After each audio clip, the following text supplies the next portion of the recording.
বিশ্বনবীর মেয়ের জামাতা আলী রাদিয়াল্লাহু তাআলা আনহু মদ খায়া নামাজে দাঁড়াইছে। মাগরিবের সালাতের ইমামতি করতে যে সূরাতুল কাফিরুন লা আ'বুদু মা তা'বুদুনের জায়গায় ভুলে মাতলামি করতে করতে পড়তে শুরু করছে আ'বুদু মা তা'বুদু, লা বাদ দিয়ে দিছে।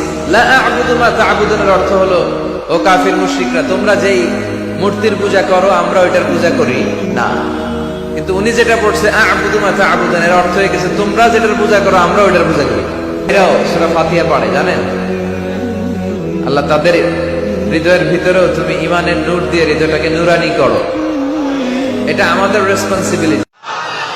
পৃথিবীতে 5 জন হলেন পাক, পৃথিবীতে আহলে বায়াত হলেন পাক। জোরে বলুন না সুবহানাল্লাহ। ওরে বাপরে, সে বক্তব্য দিচ্ছে শেরে খোদা মদ খেয়ে নামাজ পড়াচ্ছিলেন, মদ খেয়ে নামাজ পড়াচ্ছেন। লা আ'বুদু মা তা'বুদুনের জায়গায় উনি পড়ে ফেললেন মদ খেয়ে নেশার অবস্থায় আ'বুদু মা তা'বুদুন। জোরে বলুন। এই বক্তব্য আপনাদের দেশে হচ্ছে, এই সব শোনা যাচ্ছে, মানে আপনাদেরকে ঈমান থেকে দূরে সরানোর পরিকল্পনা চলছে। আস্তাগফিরুল্লাহ আযীম। এরা আলীকে চেনে না। আমাকে যখন আপনি চিনবেন তখনই তো সম্মান করবেন, এই কথা বলেন না কেন? আর চিনেন না, সম্মান করবেন কি করে? আগে তো এই জন্য আগে পরিচয়। আমাকে ওনারা বলে নিন চেয়ারম্যান সাহেব, অত্র এলাকার চেয়ারম্যান যদি আমি না চিনি আমি সম্মান করব কি করে, আদর করব কি করে, তাকে আপ্যায়ন করব কি করে? আমি তো ভাববো এই সাধারণেরই মতন। আগে পরিচয়। এই জন্য নবীজি আগে পরিচয় দিয়েছেন।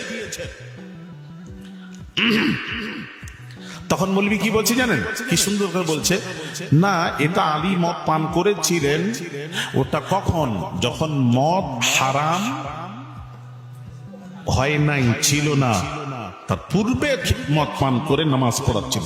তাই কিছুক্ষণ মানলাম, কিছুক্ষণ মেনে নিলাম। আমাকে বোঝাবেন আলেম সমাজ যে শেরে খোদা ছোট্ট থেকে নবীজির কাছে মানুষ হয়েছেন, বড় হয়েছেন। যে শেরে খোদা আলী কাররামাল্লাহু ওয়াজহু সম্পর্কে একটু শুনেন। উনি নামাজ কবে থেকে নামাজি ছিলেন জানেন? এগুলি জানেন না বলে শুনুন। যখন নামাজ ফরজ হয়নি তার আগে থেকে শেরে খোদা নামাজ আদায় করতেন। নবীজি নামাজ কবে থেকে পড়তেন? নামাজ ফরজ হওয়ার আগে নবী নামাজ পড়তেন। আর শেরে খোদা নবীর অনুসরণ করত নামাজি তখন থেকে নামাজ পড়তেন যখন নামাজ ফরজ হয়নি, নবীর অনুসরণ করত সেই থেকে নামাজি ছিলেন শেরে খোদা। অজুর ফরজ পরে হয়েছে, অজু ফরজ হওয়ার পূর্বে নবীজি অজু করতেন, আর শেরে খোদা নবীর অনুসরণ করত সেই থেকে অজু করতেন। যখন অজু ফরজ হয়নি তার আগে থেকে অজু করতেন।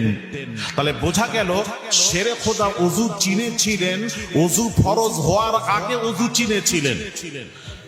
ভালো করে বোঝেন, শেরে খোদা নামাজ ফরজ হওয়ার পূর্বে নামাজ বুঝেছিলেন, আর সেই শেরে খোদা ওই মদ হারাম হওয়ার পূর্বে মদ বোঝেননি। বলেন বোঝে? একটু একটু একটু মাথাটা কাজ করো। আল্লাহ তো দিমাগ দিয়েছে, ব্রেন, বিবেক দিয়েছে, বিবেকটা কাজে লাগান। ঠিক কিনা জোরে বলেন? যে রাসূলুল্লাহর অনুসরণ করেছেন রাসূল, তাহলে আপনাকে বলতে হয় তাহলে নবীও মদ পান করেছেন, তাহলে আলীও নবীর অনুসরণ করো, তো আলীও তখন মদ পান করেছেন। আর যদি বলেন না, পাই টু পাই রাসূলুল্লাহর অনুসরণ করেছেন শেরে খোদা তখন থেকে নামাজি, যখন থেকে নামাজ ফরজ হয়নি নবীর অনুসরণ করো তো নামাজ পড়তে নিজের ইচ্ছায় নয়। নবীকে দেখেছেন উযু করতে, কখন? যখন উযুর আয়াত নাযিল হয়নি তার পূর্বে উযু করতেন। শেরে খোদা নবীর অনুসরণ করো তো সেই থেকে উযু করতেন, নামাজি ছিলেন। আর সেই শেরে খোদা মদ হারাম হওয়ার পূর্বে মদ পান করেছিলেন, নবী করেননি। আর শেরে খোদা মদ পান করে নামাজ পড়তে পড়তে মাতলামি করতে করতে লা আ'বুদুর জায়গায় আ'বুদু মা তা'বুদুন পড়ে দিয়েছেন। আস্তাগফিরুল্লাহল আযীম। এটা মুতাজিলা হাদিসে ঢুকিয়ে দিয়ে আপনার ঈমান লুটা হচ্ছে। শেরে খোদা কে? পাক পাঞ্জেতানের মধ্যে শেরে খোদা। কথা বলেন না কেন? শেরে খোদা কার মধ্যে?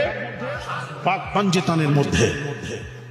হায় হায় হায় ভাইয়ার আমার বাবাজিরা, এই সোনার যুবকেরা, বাবাজিরা, এলাকাবাসী, মা বোনেরা শুনবেন একটু। ভাইরা আমার বাবাজিরা, কোন শেরে খোদা একটু শুনুন। ভাইরা আমার বাবাজিরা, নবীজি মদিনা শরীফে, মদিনা শরীফে একটা চাদর উড়ে বের হলেন। হুজরা মোবারক থেকে একটা কালো চাদর উড়ে বের হলেন। বের হয়ে নবীজি ডাকছেন, দয়ার নবী ডাকছেন, এই ফাতিমা এসো। ফাতিমা এলেন, নবীজি চাদরের মধ্যে ঢুকিয়ে নিলেন। এই হাসান এসো। ইমাম হাসান এলেন, চাদরের মধ্যে ঢুকিয়ে নিলেন। এই হুসাইন এসো। হুসাইন এলেন, চাদরের মধ্যে ঢুকিয়ে নিলেন। আল্লাহ নবী বললেন, এই আলী কোথায়? এসো। শেরে খোদা এলেন, চাদরের মধ্যে ঢুকিয়ে নিলেন। তাহলে কজন? চাদরের মধ্যে কজন? আরেকটু জোরে। 5 জন। বাবাজিরা, নবীজি চাদরের মধ্যে কজন আছে? 5 জন। নবীকে নিয়ে 5 জন। নবী বলছেন, আল্লাহ এদেরকে পাক হিসেবে গ্রহণ করে নিও আল্লাহ। একটু জোরে বলুন। সাথে সাথেই আল্লাহ পাকের তরফ থেকে ওহী নাযিল হয়ে গেল। আল্লাহ পাক বলেন, ওয়ায়ুতাহিরাকুম তাতহীরা, আমি এদেরকে পাক হিসেবে ঘোষণা দিলাম। তাহলে পৃথিবীতে 5 জন হলেন পাক, পৃথিবীতে আহলে বায়ত হলেন পাক। জোরে বলুন না সুবহানাল্লাহ। পাক পাঞ্জেতান।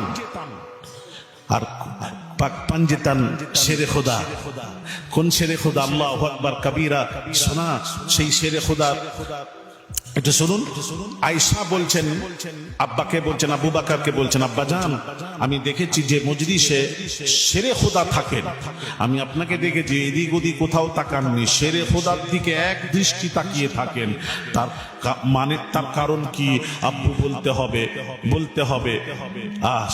আবু বকর সিদ্দিক রাদিয়াল্লাহু তাআলা আনহু বলছেন, আয়েশা বেটি আয়েশা, রাসূল পাক সাল্লাল্লাহু আলাইহি ওয়াসাল্লামকে বলতে শুনেছি, শেরে খোদা আলীর দিকে তাকানোটাও হলো ইবাদত। জোরে বলবেন না সুবহানাল্লাহ। শেরে খোদা আলীর দিকে তাকানোটাও হলো ইবাদত। যার জন্য যে মজলিসে আলী থাকেন, আমি আবু বকর এক দৃষ্টি আলীর দিকে তাকিয়ে থাকি। আলী যখন চলে তার পেছনটাও তাকায়। হায় হায় হায় হায় হায় হায়। আলী চিনলেন না? আলী মদ খেয়ে নামাজ পড়াচ্ছিলেন। তোমরা বলবে আমরা তরিকাপন্থী আহলে সুন্নাহ ওয়াল জামাত মেনে নিতে পারছি না, পারবো না। কথা ঠিক কি না? আর একটু জোরে বলো।